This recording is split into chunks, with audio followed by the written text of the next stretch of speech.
Hello friends, welcome to darker media.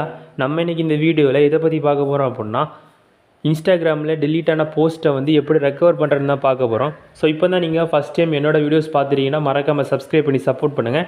சரி, வாங்க வீடியோக்குள்ளே போகலாம். பார்த்திங்க அப்படின்னா நம்ம ஒரு ஃபேக் ஐடி வந்து க்ரியேட் பண்ணி வச்சுருக்கோம். இதில் மொத்தமாக பார்த்திங்க அப்படின்னா ஒரு 3 போஸ்ட் வந்துருக்கு. இதில் மொதல் 2 போஸ்ட்டை நம்ம டெலீட் பண்ணிட்டு திரும்ப வந்து ரீஸ்டோர் பண்ண போகிறோம்.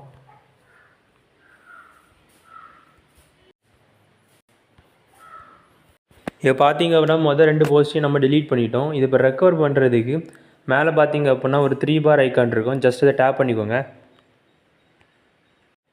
நெக்ஸ்ட் பேஜில் பார்த்திங்க அப்படின்னா யுவர் ஆக்டிவிட்டீஸ் அப்படின்னு ஒரு ஆப்ஷன் இருக்கும். ஜஸ்ட் அதை டேப் பண்ணிக்கோங்க. ஸோ நெக்ஸ்ட் பேஜ் வந்து இந்த மாதிரி தான் இருக்கும். இதில் பார்த்திங்க அப்படின்னா ரீசெண்ட்லி டெலீட்டட் அப்படின்னு ஒரு ஆப்ஷன் இருக்கும். ஜஸ்ட் அதை டேப் பண்ணிக்கோங்க. இந்த பேஜில் பார்த்திங்க அப்படின்னா நம்ம டெலீட் பண்ண எல்லா போஸ்ட்டுமே வந்துடும். ட்ராபேக் என்ன அப்படின்னு பார்த்திங்க அப்படின்னா 30 நாளைக்கு மேலே ஆயிடுச்சு அப்படின்னா அந்த போஸ்ட்டை நம்மளால் ரெக்கவர் பண்ண முடியாது. அதுக்கு முன்னாடி இருந்துச்சு அப்படின்னா நம்மளால் ரெக்கவர் பண்ணிக்க முடியும். ஸோ இப்போ இந்த போஸ்ட்டை நம்ம எப்படி ரெக்கவர் பண்ணோம் அப்படின்னா, ஜஸ்ட் அந்த போஸ்ட்டை லைட்டாக டேப் பண்ணிவிட்டு ஒரு 3 பார் ஐக்கான் வரும். ஜஸ்ட் அதை டேப் பண்ணிவிட்டு ரீஸ்டோர் அப்படின்னு ஒரு ஆப்ஷன் இருக்கும். ஜஸ்ட் டேப் பண்ணிங்க அப்படின்னா ப்ரொஃபைலில் வந்து காமிக்க ஆரம்பிச்சிடும்.